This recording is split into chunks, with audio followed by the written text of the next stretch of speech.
Selamat pagi dan salam sejahtera bagi kita semua.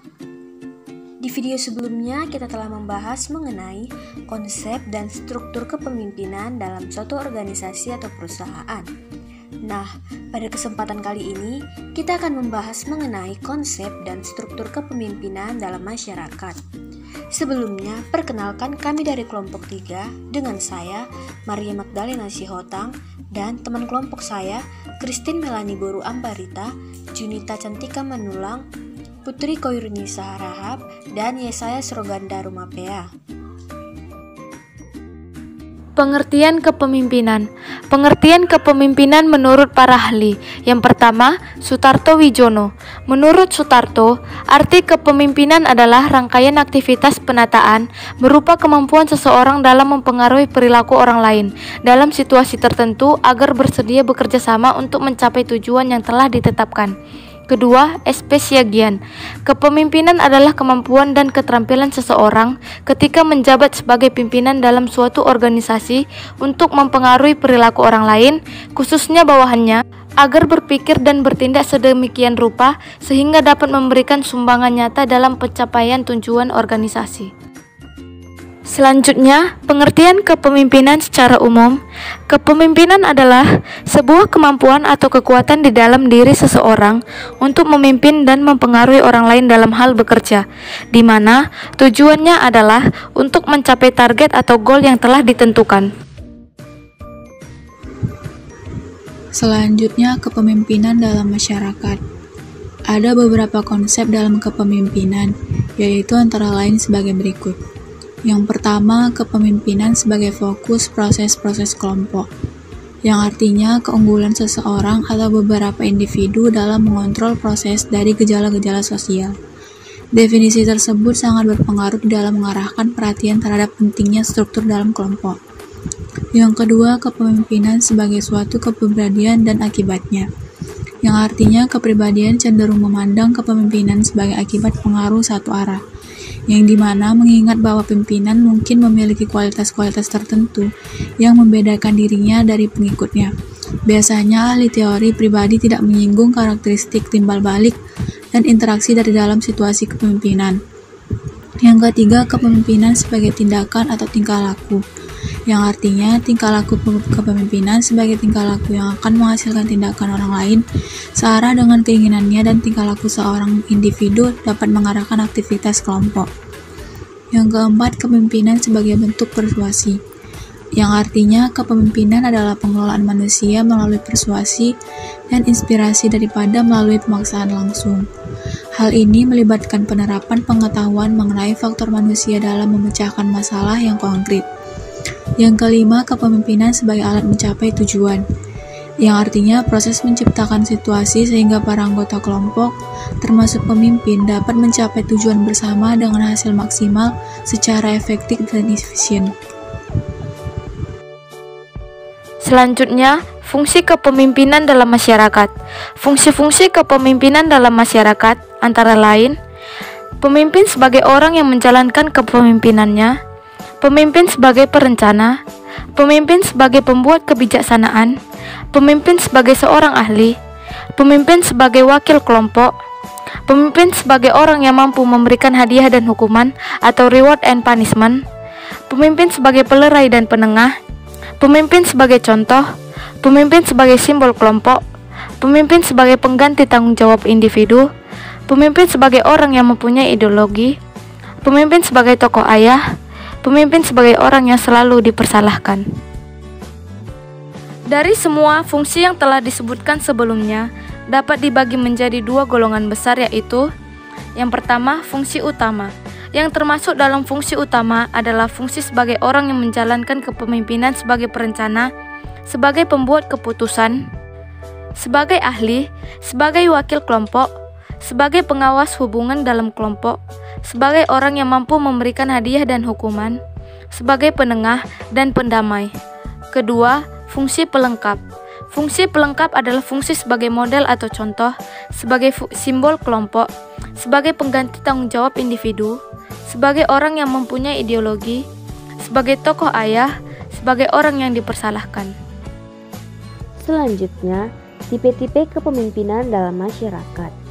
Tipe kepemimpinan dalam suatu organisasi atau kelompok masyarakat dapat digolongkan dalam 5 tipe, yaitu 1. Tipe otokratis. Seorang pemimpin yang otokratis memiliki ciri-ciri dalam kepemimpinannya sebagai berikut. 1. Menganggap organisasi sebagai milik pribadi. 2. Mengidentikan tujuan pribadi dengan tujuan organisasi. 3. Menganggap bawahan sebagai alat semata-mata. 4. Tidak mau menerima kritik, saran, dan pendapat. 5. Terlalu tergantung kepada kekuasaan formilnya. 6. Dalam tindakan pergerakannya sering mempergunakan pendekatan yang mengandung unsur pemaksaan dan punitif atau bersifat menghukum. Selanjutnya ada tipe militeristis. Seorang pemimpin dengan tipe militeristis tidak berarti selalu seorang pemimpin dari organisasi militer. Seorang pemimpin yang bertipe militeristis adalah seorang pemimpin yang memiliki ciri-ciri dalam kepemimpinannya sebagai berikut. Pertama, dalam menggerakkan bawahannya, lebih sering mempergunakan sistem perintah. 2. Dalam menggerakkan bawahan, senang bergantung pada pangkat dan jabatannya. 3. Senang pada formalitas yang berlebih-lebihan. 4. Menuntut disiplin yang tinggi dan kaku dari bawahan. 5. Sukar menerima kritik dari bawahannya.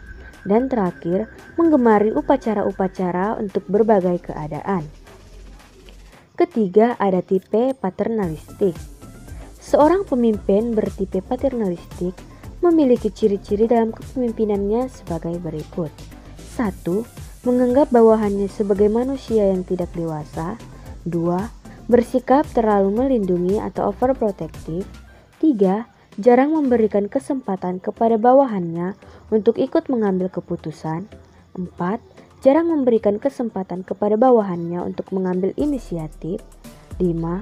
Jarang memberikan kesempatan kepada bawahannya untuk mengembangkan daya kreasi dan fantasinya. Dan terakhir, sering bersikap maha tahu. Keempat, ada tipe karismatis. Seorang pemimpin yang karismatis mempunyai daya penarik yang amat besar dan oleh karena itu pada umumnya memiliki pengikut dalam jumlah besar. Meskipun para pengikut tersebut sering tidak dapat menjelaskan mengapa mereka menjadi pengikut pemimpin tersebut. Sulit untuk mengetahui mengapa seseorang menjadi pemimpin yang karismatis, karena dari mana asalnya karismanya memang sulit untuk ditelusuri. Sering disebutkan bahwa pemimpin yang karismatis diberkati kekuatan gaib. Kekayaan, profil, kesehatan tidak dapat dipergunakan sebagai kriteria untuk karisma. Sebagai contoh, Gandhi bukanlah orang kaya yang ataupun memiliki wajah yang tampan. Yang terakhir ada tipe demokratis. Seorang pemimpin yang demokratis memiliki ciri-ciri dalam kepemimpinannya sebagai berikut. 1. Dalam proses penggerakan bawahan melalui kritik tolak dari pendapat bahwa manusia adalah makhluk yang termulia.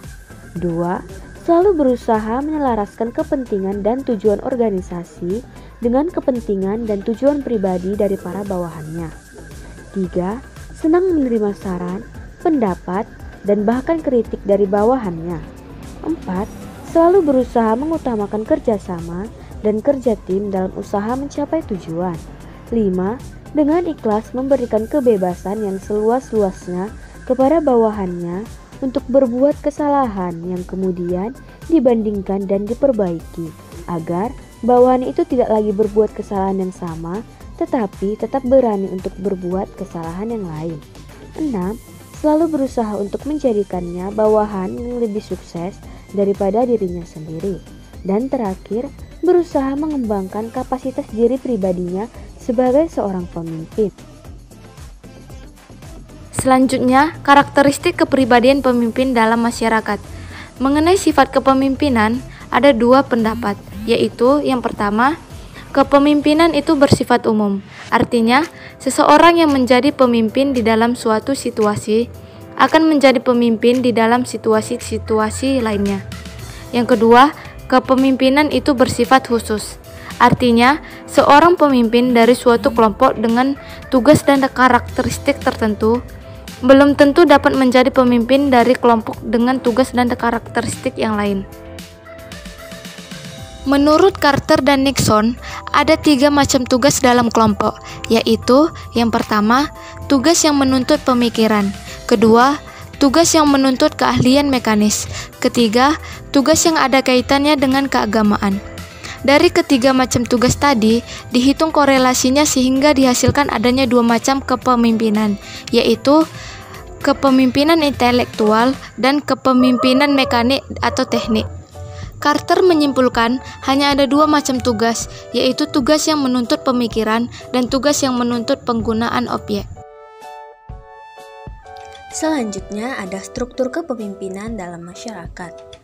Struktur kepemimpinan masyarakat suku bangsa Aceh. Terdapat urutan kesatuan teritorial Aceh dari yang terkecil hingga yang terbesar, yaitu sebagai berikut. Pertama, ada gampong atau desa. 2. Mukim atau kumpulan desa. 3. Daerah Ule Balang atau distrik. 4. Daerah Sago atau kumpulan beberapa mukim. Dan yang terakhir ada daerah sultan atau mungkin sama dengan kota raja. 1. Gampong. Gampong terdiri atas beberapa pejabat. Pertama adalah keusyik atau kepala gampong. Jabatan ini bersifat turun-temurun dan diresmikan oleh Ule Balang. Ia dapat dipecat oleh Ule Balang. Keusyik berkewajiban untuk 1. Menjaga ketertiban, keamanan, dan adat gampong. 2. Memakmurkan gampong. Dan ketiga, memberi keadilan dalam perselisihan warga.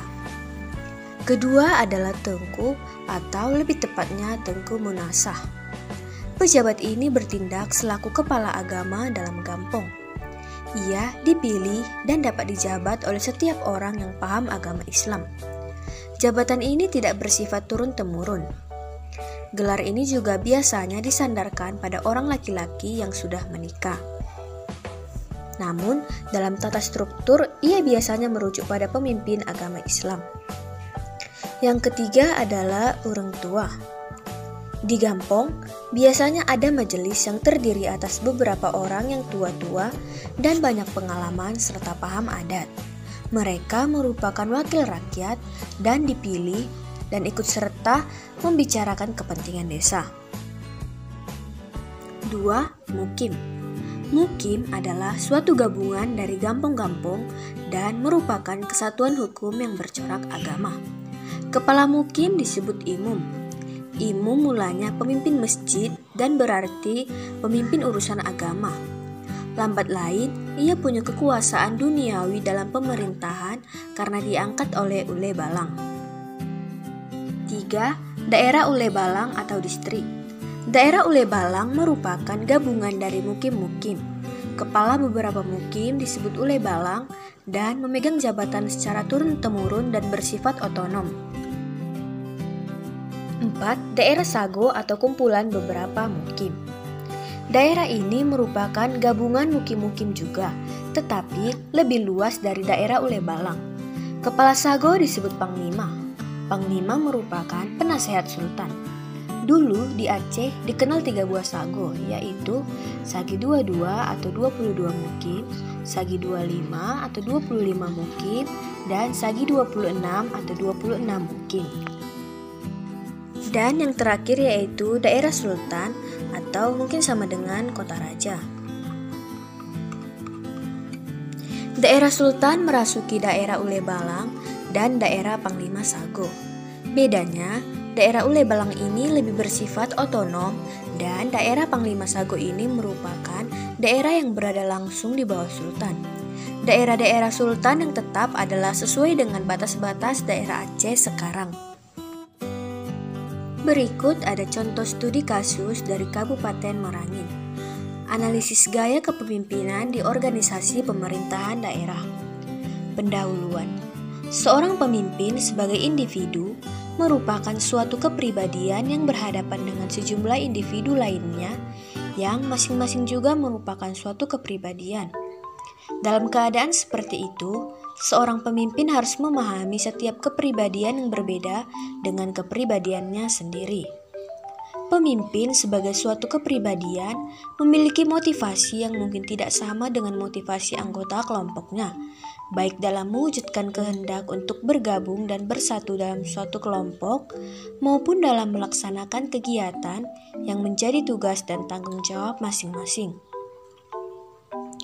Dalam suatu organisasi pemerintah, setiap pemimpin merupakan pribadi sentral yang sangat besar pengaruhnya terhadap pegawainya yang terlihat dalam sikap dan perilakunya pada waktu melaksanakan tugas dan tanggung jawabnya, khususnya pada bagian umum Setda Kabupaten Merangin, terutama yang berkaitan dengan peningkatan kinerja pegawai dalam melaksanakan pekerjaannya. Kinerja pegawai merupakan hasil kerja yang dapat dicapai seseorang atau sekelompok orang dalam suatu organisasi sesuai wewenang dan tanggung jawab masing-masing dalam rangka mewujudkan tujuan organisasi. Gaya kepemimpinan yang efektif dibutuhkan dalam meningkatkan kinerja semua pegawai dalam mencapai tujuan organisasi sebagai instansi pelayanan publik. Permasalahan yang sering dialami oleh bagian umum Setda Kabupaten Merangin diamati penulis adalah menyangkut bagaimana seorang pimpinan kurang bisa memotivasi para pegawai untuk memahami dan menjadikan suatu pekerjaan bagian dari dirinya, dan melakukannya tanpa harus diperintah serta dalam pengambilan keputusan tidak terlaksana dengan semestinya, kurang meratanya dalam pemberian tugas yang berdasarkan tupoksi yang telah ditetapkan. Sebagian pegawai tidak mempunyai kinerja yang tepat pada bidangnya dan kurang terlaksananya rapat koordinasi secara rutin dan terprogram oleh pimpinan, sehingga menyulitkan untuk mengukur kinerja dari setiap pegawai di bagian umum Setda Kabupaten Merangin. Kesimpulan: berdasarkan hasil pembahasan atas kepemimpinan Kepala Bagian Umum Sekretaris Daerah Kabupaten Merangin dalam meningkatkan kinerja pegawai seperti yang telah dipaparkan di muka, akhirnya penulis dapat menarik kesimpulan dan mengemukakan pula beberapa saran untuk perbaikan. Kepemimpinan Kepala Bagian Umum Sekretaris Daerah Kabupaten Merangin masih belum optimal dalam meningkatkan kinerja pegawai. Hal ini tampak dari berbagai permasalahan yang terkait dengan pelaksanaan kepemimpinan yang meliputi campur tangan pimpinan dalam pekerjaan, perhatian pimpinan dalam memberikan masukan untuk penyelesaian tugas, pujian dan kritik pimpinan atas kinerja bawahan, dan mendengarkan setiap pendapat dan saran yang diberikan bawahan.